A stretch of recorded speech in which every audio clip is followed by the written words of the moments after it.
Darkman. Ooh.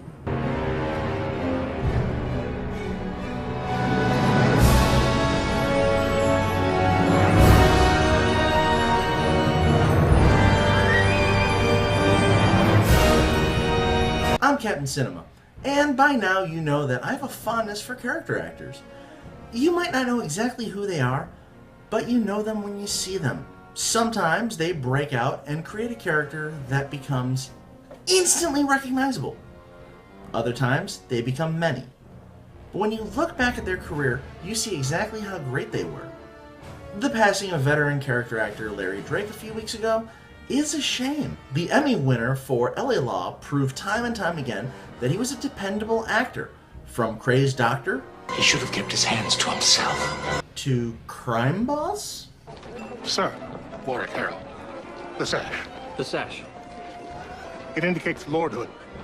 And it's doing a great job. He's always been great. Darkman is one of those R-rated superhero movies that was made because director Sam Raimi wasn't allowed to direct The Shadow. I hope they made a good Shadow movie somewhere down the road. Nope.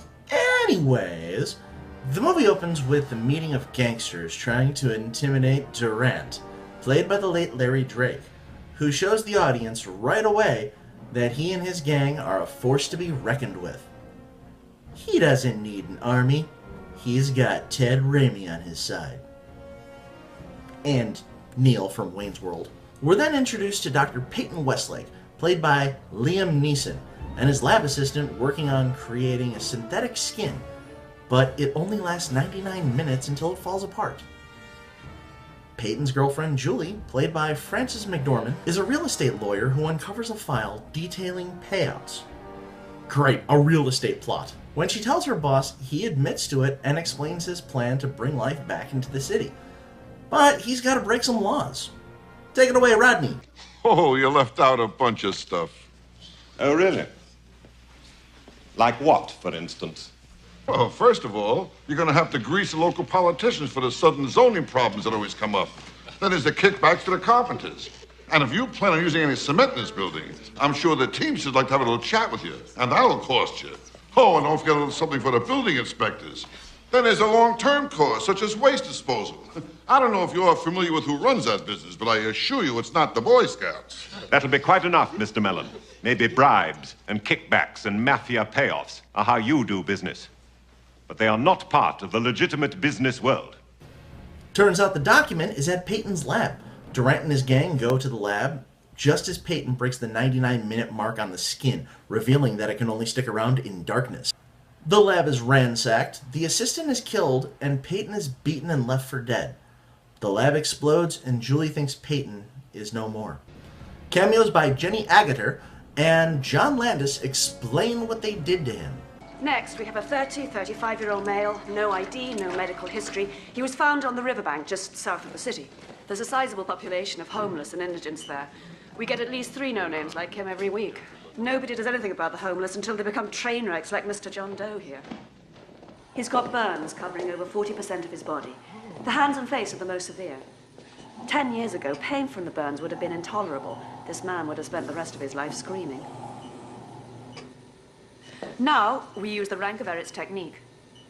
Quite simply, we sever the nerves within the spinothalamic tract, there, which, as you know, transmits neural impulses of pain and vibratory sense to the brain. No longer receiving impulses of pain, you stick him with a pin, and he can't even feel it. As in many radical procedures, there are serious side effects to this operation. When the body ceases to feel, when so much sensory input is lost, the mind grows hungry. Starved of its regular diet of input, it takes the only remaining stimulation it has, the emotions, and amplifies them, giving rise to alienation, loneliness. Uncontrolled rage is not uncommon. Now surges of adrenaline flow unchecked through the body and brain, giving him augmented strength, hence the restraints. Peyton escapes from the hospital, and after learning how severe his burns are, rebuilds his lab and tries to recreate the skin. Peyton starts to make masks and sets in motion a plan to exact his revenge. Will Peyton be able to get revenge? Can he fix things with Julie? Do we get one of the greatest lines ever about an elephant? Fight the fucking elephant! Yes, we do. You can clearly tell that this was Sam Raimi's audition for Spider-Man. Actors Bill Paxton, Gary Oldman, and Bruce Campbell were all auditioned for the role of Peyton. Auditioning for the part of Dr. Westlake, Bill Paxton. I'm everywhere and I'm nowhere. I'm everyone and I'm no one. I'm Darkman. Auditioning for Dr. Westlake, Gary Oldman.